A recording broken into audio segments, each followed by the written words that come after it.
conocimientos en este instituto, como miembro investigador que es y como catedrático ilustre de esta facultad, de esta universidad, por eso tenía que estar aquí.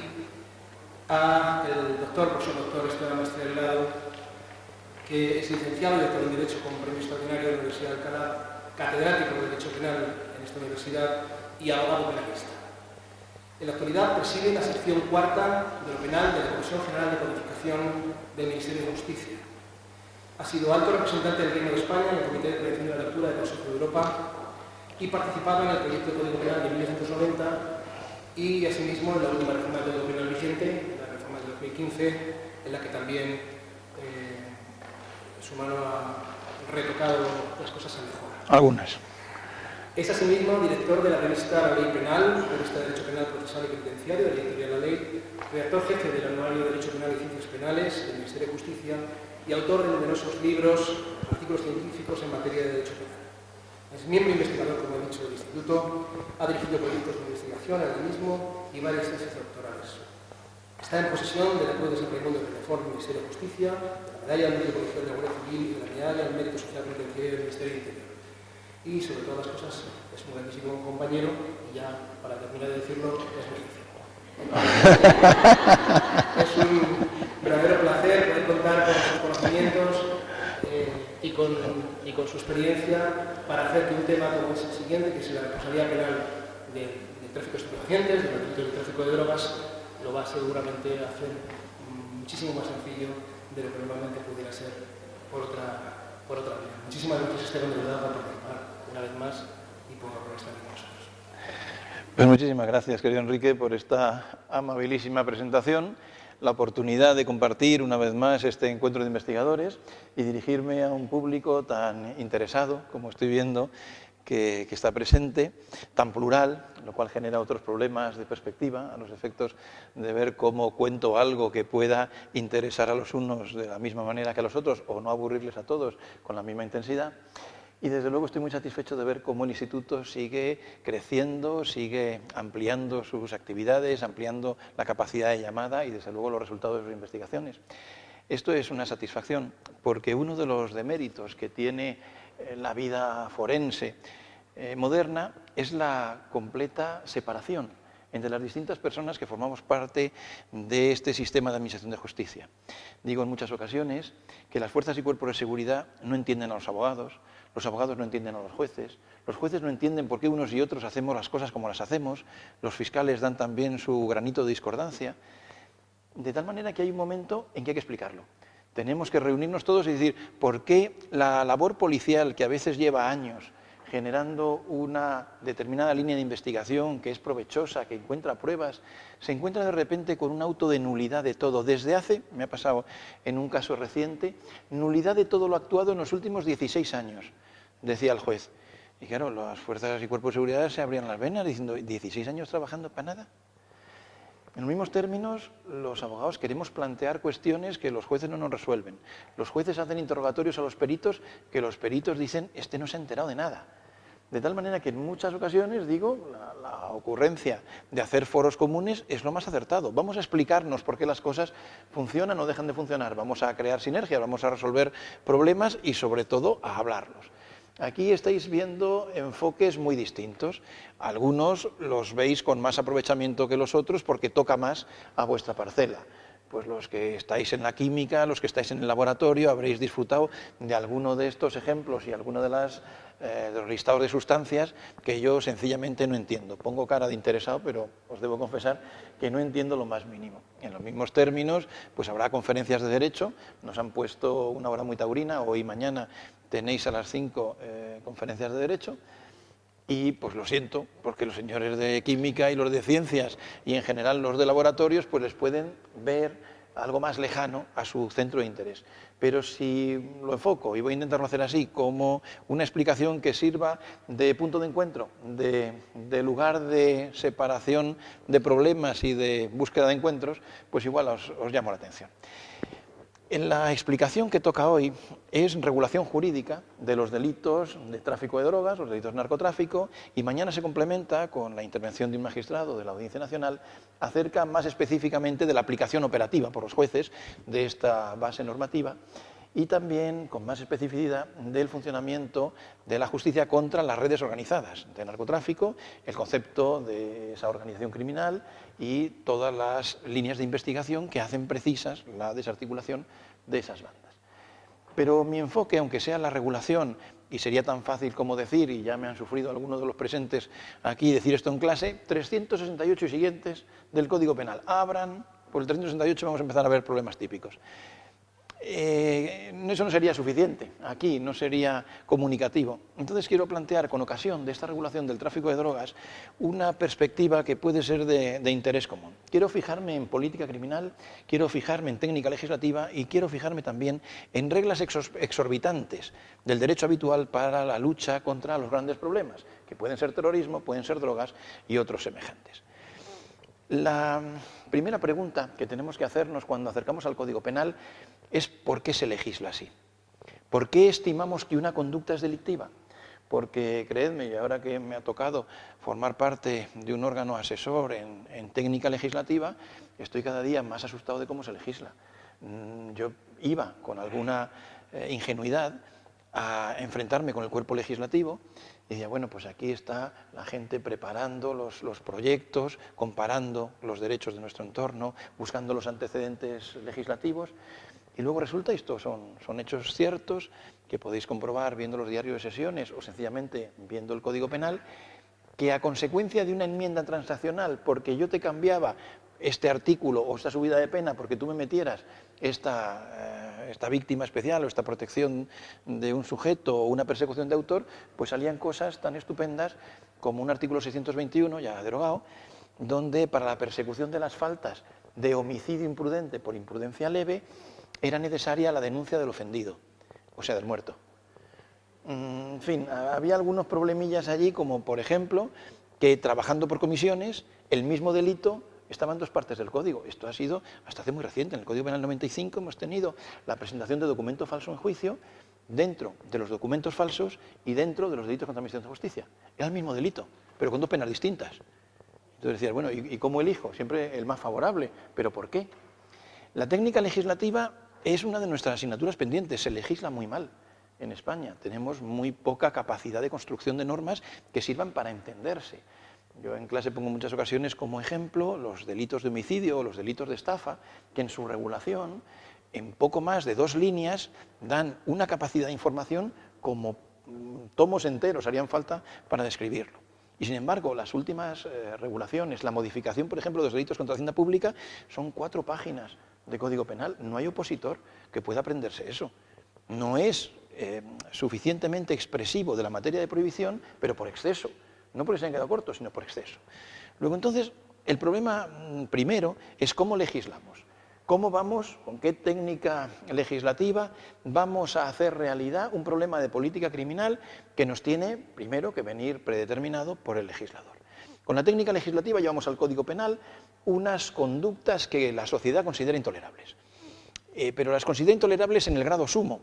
Son consideradas intolerables de tal manera que ni el derecho civil puede con ellas, ni el derecho administrativo puede con ellas, ni las negociaciones ni las mediaciones. El derecho penal es, lo habréis oído en muchas ocasiones, la última ratio del ordenamiento. Es la última posibilidad de intervención cuando todos los demás mecanismos de solución, de mediación, han fracasado. El derecho penal es la respuesta a un jaque mate que un ciudadano hace al Estado a través de la lesión de bienes jurídicos fundamentales, que pueden ser bienes jurídicos personales y pueden ser bienes jurídicos colectivos. Pero en todo caso, para garantizar que el derecho penal se aplica donde debe estar, para garantizar que el derecho penal solamente persigue las conductas que socialmente se consideran de manera mayoritaria más inadmisibles, pues tienen que estar referenciadas a un corpus en el que todos estemos de acuerdo, que es la Constitución. De tal manera que el Código Penal se referencia siempre como un esquema de protección último de los derechos y libertades fundamentales y de las instituciones que sirven para mantener el Estado de Derecho. Y por eso veis desde bienes jurídicos personales como la vida, la libertad sexual, a otros mucho más globales, pero que hacen referencia a lo que necesitamos para sobrevivir en sociedad. Los delitos contra las instituciones del Estado, los delitos contra las creencias religiosas, los delitos contra la ordenación del medio ambiente, los delitos contra el patrimonio, son instituciones que sirven para que la sociedad siga funcionando como está funcionando. En esa regla de política criminal, ¿qué pintan las drogas?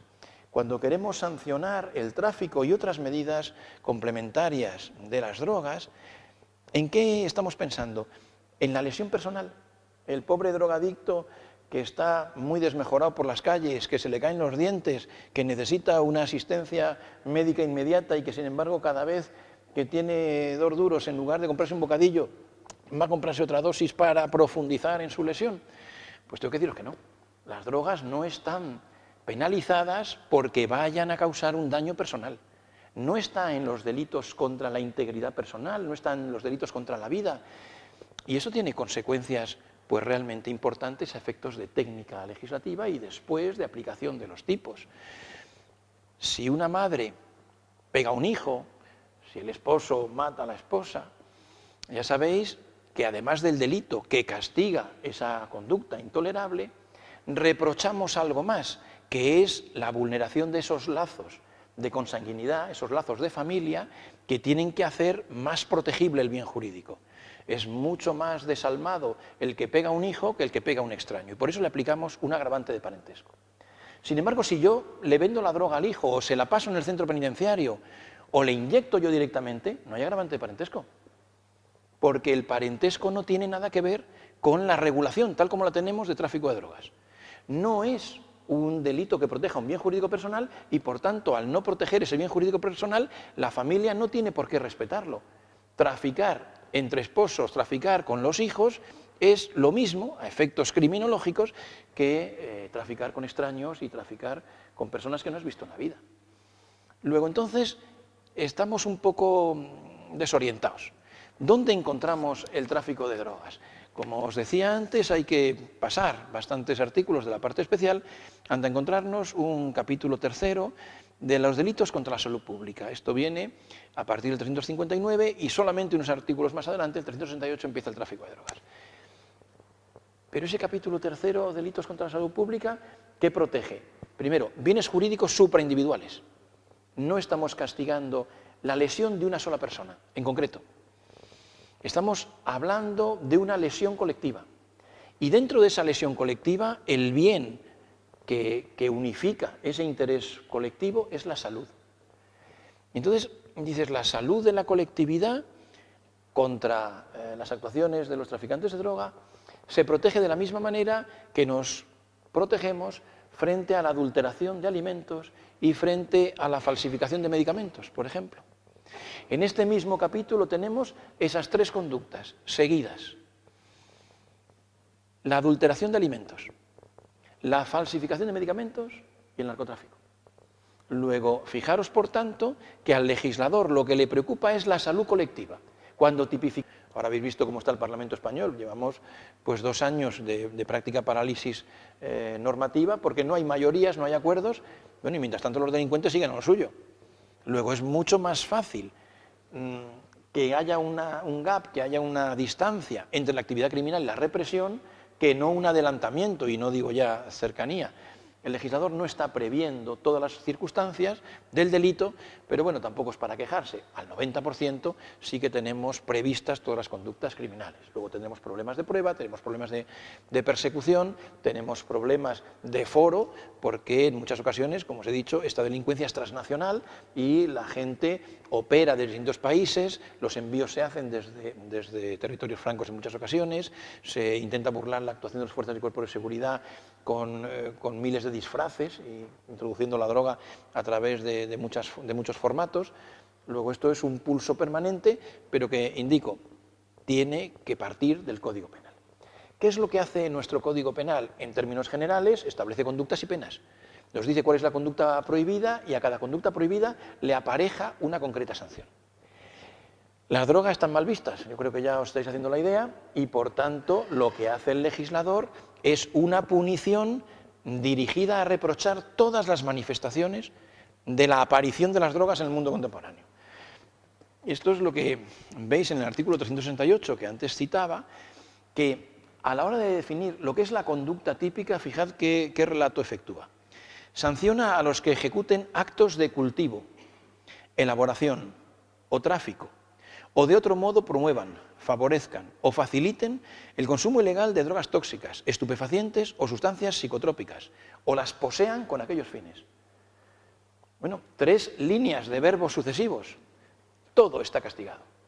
Luego os contaré, sin deseos de fomentar la criminalidad, os contaré algún espacio que ha quedado impune. Pero la idea del legislador es omnicomprensiva.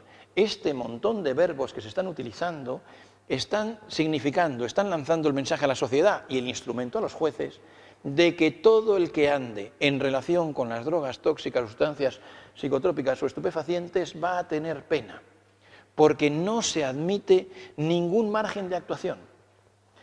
La idea extendida por las películas americanas del narcotraficante como un vendedor en mayor o menor escala es solamente una parte del problema. Vender es quizá la forma más visible, pero todo el proceso de nacimiento de la droga y de difusión de la droga está criminalizado. Fijaros los verbos típicos que se están utilizando, pensando, por ejemplo, en los productos de la agricultura. Estamos hablando de actos de cultivo. Desde el mismo momento en que cultivas la planta, estás cometiendo el delito, con una finalidad subjetiva en la que ahora entro. Pero si no estamos hablando solo de los actos relativos a la agricultura y pensamos en los químicos, el verbo es elaborar. Entonces la elaboración, desde el primer momento en que la sustancia se está fabricando, también es delictiva. Una vez que la sustancia está construida, fabricada, estamos sancionando los actos de transmisión, ya sean por compraventa o por donación, o por difusión gratuita o indiscriminada, o por favorecimiento. Cualquier acto que facilite la difusión o el favorecimiento de las drogas, el hacerlas publicidad, el consumirlas en público, el dar ejemplo a otros, el hablar bien de las drogas, todo lo que se interprete en el marco de difusión, favorecimiento o generalización de su uso también está criminalizado. Pero al final, por si hubiera algunas dudas, por si creéis que queda algún espacio vacío de sanción, sigue diciendo el código, o las posean. Tener físicamente la sustancia y en la interpretación jurisprudencial, tenerlas también longamano, tenerlas a tu disposición aunque no las tengas físicamente en tu casa. Los hay, habréis visto supuestos y noticias donde la policía entra porque hay unos gritos de una persona y entienden que hay una conducta de maltrato, llaman a la puerta a ver qué pasa y cuando están registrando la casa a ver si hay víctima, encuentran unas plantaciones con unas instalaciones de luz y de riego asombrosas. Bueno, hay gente que la tiene en su casa, pero hay muchos chicos en los medios rurales que tienen pequeñas plantaciones pues lejos de la zona de residencia, en mitad de unos claros de una vegetación, dentro de algún espacio vallado, en alguna zona de protección zoológica. Y entonces la policía, cuando ve que ahí asoman las plantas, lo que hace es esperar. El que venga a regar, eso es posesión. Venir a regar la planta que se está cultivando en mitad del monte, pero que tú sabes que hay una mano que está actuando en su beneficio, porque tienes los cercos, porque tienes los sistemas de irrigación, porque ves que ha habido cortes, porque aquellas plantas están cuidadas o mantenidas. El primero que pase a regar y cuando le detengas, estás esperando que venga el segundo a preguntar por él. Todo eso son posesiones a distancia que entran dentro del tipo. Claro, las sustancias que nuestra legislación está recogiendo por reenvío a estas convenciones internacionales y a sus anexos, que son más rápidos de modificar que lo que sería nuestra ley orgánica, lo que hace nuestra legislación es decir, voy a establecer dos unidades de medición, 2 varas de medir, porque no todas las sustancias son iguales. De tal manera que, entrando ya en lo que podría ser criterio de determinación de la gravedad de las conductas, distingue las que causan grave daño a la salud y las demás. Y eso supone una disminución de pena o una agravación de pena, según estéis mirando, una diferenciación de pena en función de la materia, de la circunstancia concreta en que estemos hablando. Las conductas son las comunes que os he dicho, pero las circunstancias específicas dependen de la sustancia, de la droga de que estemos hablando. ¿Causan grave daño a la salud? Pues las clásicas denominadas duras, la cocaína, la heroína, todos estos, las anfetaminas, todos estos supuestos de diseño que están construyéndose desde laboratorios. ¿Cuáles son las que no causan grave daño a la salud? pues las del hachís, los derivados de la resina, los cannabis, algunos tranquilizantes que necesitan receta médica y se obtienen de una manera más o menos subrepticia, pero no llegan a causar ese grado de daño a la salud. Con esa diferenciación, toda la regulación de nuestro Código Penal establece dos marcos de pena. Penas más duras para las denominadas drogas duras o drogas que causan grave daño a la salud y penas más leves para los que no la causan. En el año 2010 dimos un salto cualitativo bajando las penas, porque el legislador se dio cuenta de esa crítica que antes os había adelantado, en la idea de que penalizar en exceso lo que hace es convertir la droga en un producto de lujo y lo que estamos haciendo es romper el mercado. Desde el año 2010, los delitos de narcotráfico se castigan con pena de prisión de 3 a 6 años y multa del tanto al triplo del valor de la droga, si son de los que causan grave daño, y prisión de 1 a 3 y multa del tanto al duplo en los demás casos. Aquí el Código Penal no da puntada sin hilo. Bajó casi un tercio. Hasta el año 2010 las penas eran un tercio superiores a las que os he contado. Pero digo que el Código no da puntada sin hilo porque lanza mensajes muy relevantes. Hablamos de pena de prisión y de multa, porque la pena de prisión tiene una eficacia personal, tiene una eficacia que sanciona pues, al mulero que está llevando la droga, al pequeño traficante, a la gente que está en el menudeo. Pero las multas, estas personas no las pueden asumir. Luego, las multas no están pensando en el pequeño traficante, no están pensando en el menudeo. Las multas están pensando en los grandes traficantes, en las grandes organizaciones, en los volúmenes importantes de transmisión de la droga. Pero entonces fijaros la importancia de esa sanción cuando hablamos de cuantías, cuando hablamos de número, de peso. Multa del tanto al triplo del valor de la droga. En la última ponencia veíais los cuadros donde se establecen, y esos tienen una oscilación pues, realmente mensual, los precios en el momento del gramo de cada sustancia. Y ese precio es el que tenéis que multiplicar por la cantidad de droga que se haya incautado en cada una de las actuaciones policiales. No llegué a toda la intervención, pero escuché a la ponente anterior que os planteaba el problema de la pureza. La pureza sencillamente es un cálculo, es una determinación a los efectos de ser justos en la aplicación de las normas. Porque ahora os hablaré de las agravantes, también por el peso, también por la cantidad de droga, podemos multiplicar estas penas en unos términos exponenciales. Pero siempre partiendo de la cantidad y la calidad real de la droga. Las drogas es otro de los peligros que el legislador ni mira, no le causa la menor atención. Las drogas están adulteradas en una grandísima proporción. Es más, cuando de repente alguien se inyecta o consume alguna droga pura, se muere, porque ni los cuerpos están preparados, ni hay reacción, ni el hábito está acostumbrado a eso. Eso es también un peligro muy serio, porque la cantidad de basura con la que se cortan las drogas es realmente de estremecer. Pero el Código Penal solamente está pensando en el tráfico de drogas, no en el tráfico del yeso que esté enrayado junto a la sustancia de que se trate.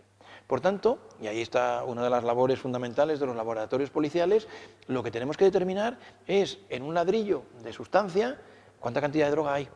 Y para eso hay que determinar qué droga es y qué pureza. Y os dirá al 76%, al 43%, al 58%. Cada uno de los envases, cada uno de los soportes, cada una de las ficciones, porque sabéis que la droga entra en España camuflada dentro de productos muy variopintos, dentro de frutas, como fórmulas, como ladrillos de construcción, como trozos de madera. Entonces, una vez limpiada de todas las impurezas y toda la basura con la que se integra o se camufla, se determina una pureza. Multiplicando, eso es una ratio de tanto por cien, nos va a dar el peso real, pues de un ladrillo de 1 kilo, a lo mejor hay 400 gramos de la droga que estemos hablando. Y eso se multiplica por su valor.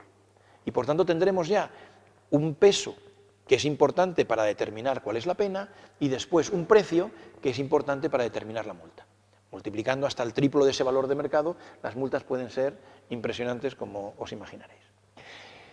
Nuestro legislador tiene tanta preocupación por el tráfico de drogas que establece desde estas penas que os he contado una escala agravatoria que prácticamente no termina. Ahora os haré un pequeño relato sin voluntad de que os aprendáis todos los supuestos, pero solamente efectos ejemplificativos.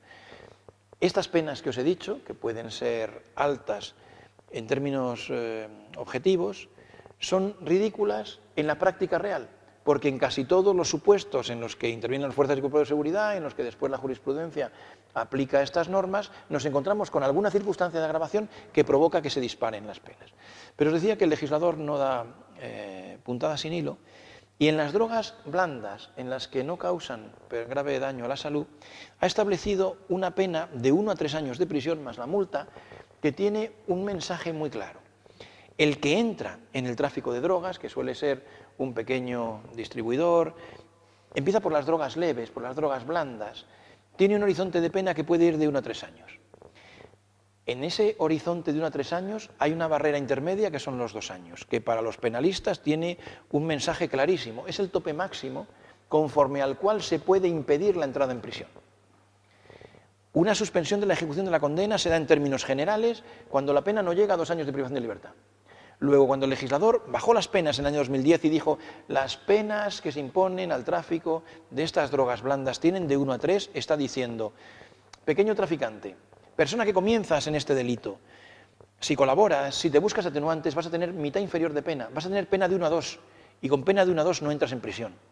Es decir, te estamos dando la posibilidad, te estamos abriendo el portillo para que no entres en prisión, des la marcha atrás, confieses, te arrepientes, des información, intentes salvar lo malo que hayas hecho, danos información de a quién se lo has vendido por si aquello está adulterado para que podamos salvarle, colabora con nosotros y en esa medida vas a tener un límite mínimo de pena y con ese límite mínimo de pena no entras en prisión. Ahora, entras en la senda de las agravantes, no colaboras, vamos a la mitad superior y a partir de los años entras en prisión.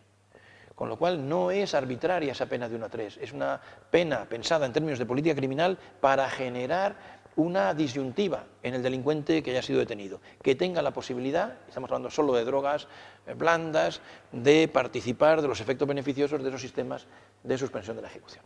Luego habrá ocasión de comentaros en un momento otras circunstancias parecidas, pero que radican en otra consideración diferente.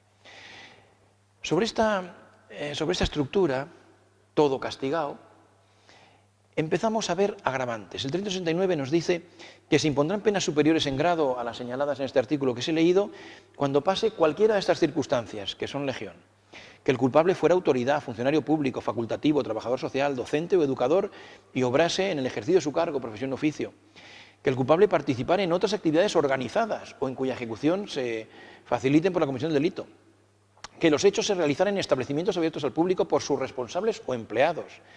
Que las sustancias se faciliten a menores de 18 años, a disminuidos psíquicos o a personas sometidas a tratamiento de deshabituación. Que fuera de notoria importancia la cantidad.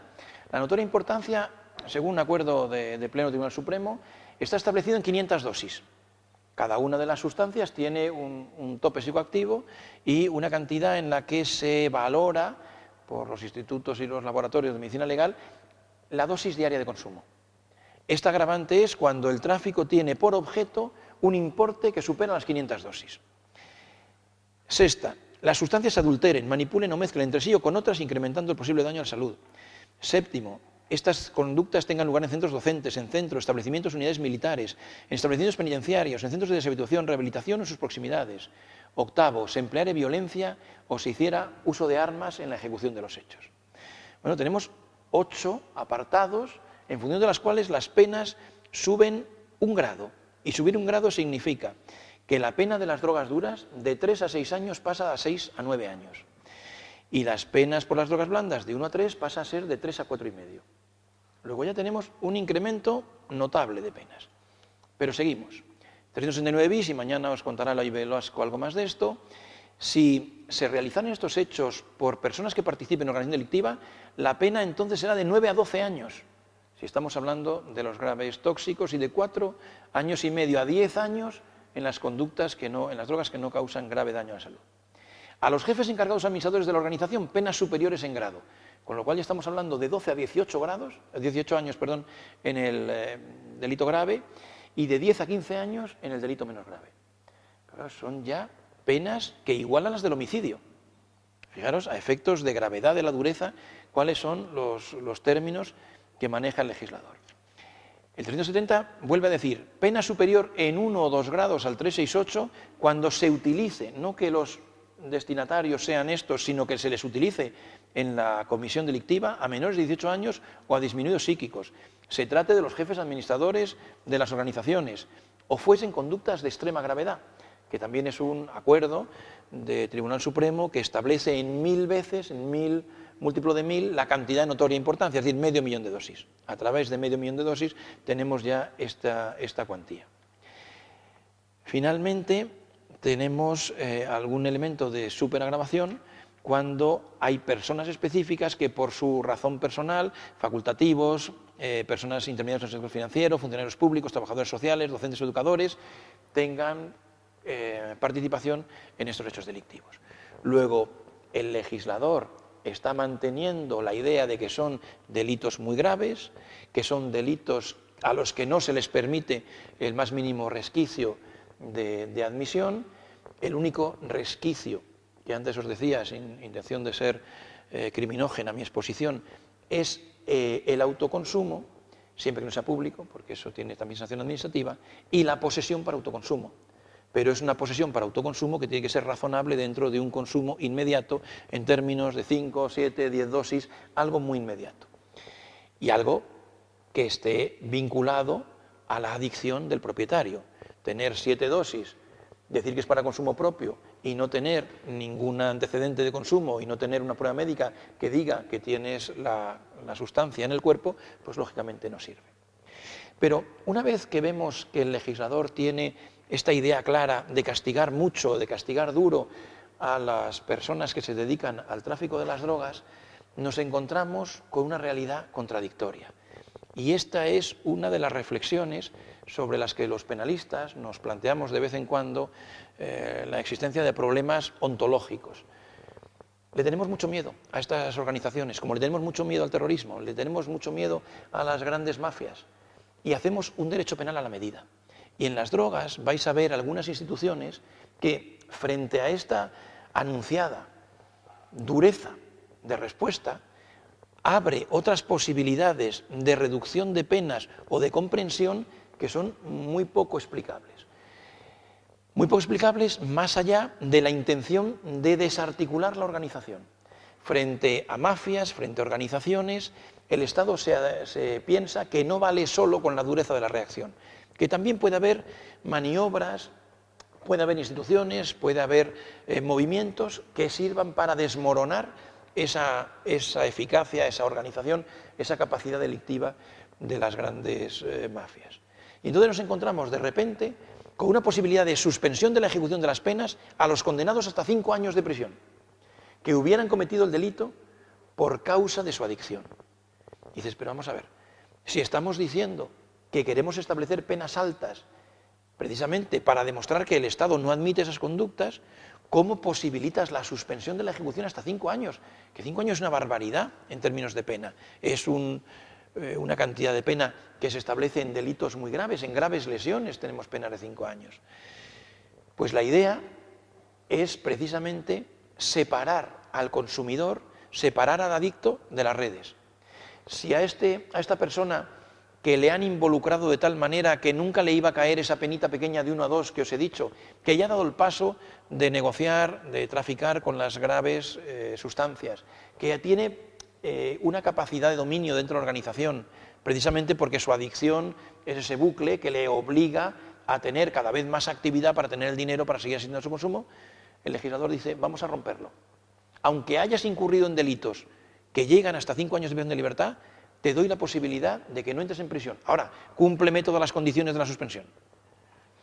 Aquí no es un problema de responsabilidad civil, pero sí es un problema de someterte a programas de deshabituación. Si además me cuentas cosas de la banda, mejor, pero sobre todo, desengánchate. Y es tan importante ese objetivo de desengancharte que te extremo, que te amplío las posibilidades de no entrar en prisión desde los 2 hasta los 5. Pero hay más, tenemos una regulación específica, y solamente nos pasa en terrorismo y en drogas, con los arrepentidos. Te bajo muchísimo la pena, 1 o 2 grados, y en algunos casos, lógicamente no los de mayor pena, te puedo eximir de cumplimiento de pena si tú me dices qué has hecho, quién lo ha hecho, dónde están los alijos, quiénes son los jefes. Es decir, sepárate de la organización, traiciona a la organización y dame la información para que yo comprenda, investigue hechos del pasado o evite hechos del futuro. Eso no se le ofrece a un ladrón de pisos, eso no se le ofrece a un estafador, no se le ofrece a un político corrupto, se le ofrece a las grandes organizaciones, porque nuestro reto es desarticular las grandes organizaciones.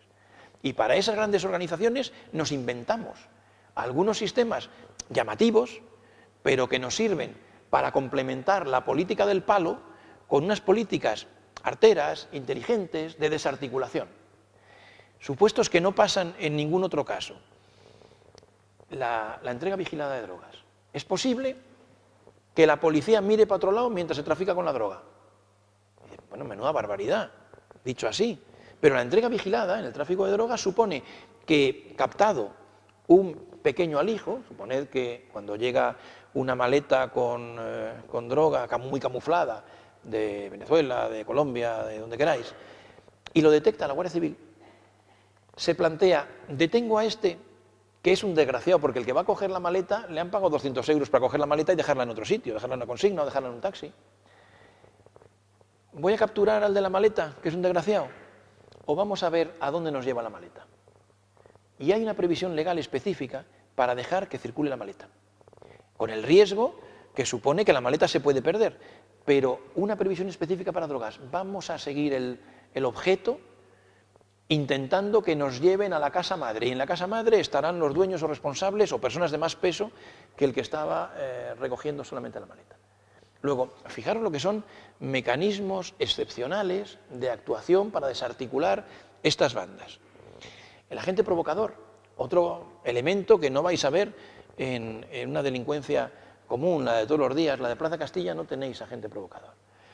Supone la posibilidad de infiltrar un agente de las fuerzas y cuerpos de seguridad dentro de la organización para poder minarla desde dentro, hacer el gusano en la manzana que termine infiltrándose y llegue a tener todos los datos de la comisión del hecho delictivo. La jurisprudencia, y supongo que mañana Luis Velasco os lo contará igual, ha terminado delimitando la actuación legítima del agente provocador de la actuación ilegítima del delito provocado, que es algo que, digamos, es la corrupción o el exceso del agente provocador, en términos sencillos. Si hay un tipo que está ahí en los 4 caños chistando a los jóvenes que pasan y ofreciendo algo, y de vez en cuando alguno se para y tiene un intercambio de dinero por cosita, por un sobre, y lo ve un policía, puede decir, ese tío está vendiendo droga. Y entonces voy, camuflado, eso es un ejemplo muy sencillito, y cuando me chiste y me diga, ¿quieres algo?, le digo, sí que tienes, y cuando me diga, pues tengo esto, le detengo. ¿Por qué? Porque he jugado a ser parte del delito, pero con la finalidad legítima de desarticular el delito. Lo que no se permite es que el agente policial provoque el delito, le diga a otra persona, ¿por qué no traes droga? Porque yo estoy en el aeropuerto y te dejo pasar. Y cuando el sujeto te la droga, te detengo, porque vienes con droga. Es decir, cuando el policía ha provocado la actuación y luego la descubre, eso es un exceso del agente provocador, se convierte en delito provocado y eso ya no es admisible. Pero en fin, esta es una panorámica rápida, un poco más superficial de lo que hacemos en las clases de Derecho habitualmente, pero que creo que puede ser comprensiva para que os ubiquéis todos, los de Derecho y los de Ciencias y los cuerpos operativos, en un panorama que legislativamente es muy difícil de tratar. Primero, actuamos con lentitud a la hora de describir las conductas y vamos detrás del crimen. Segundo, la capacidad de investigación y de procedimiento suele estar muy lastrado por problemas formales. Tercero, si aplicamos solamente castigos no resolvemos el problema, incluso lo magnificamos.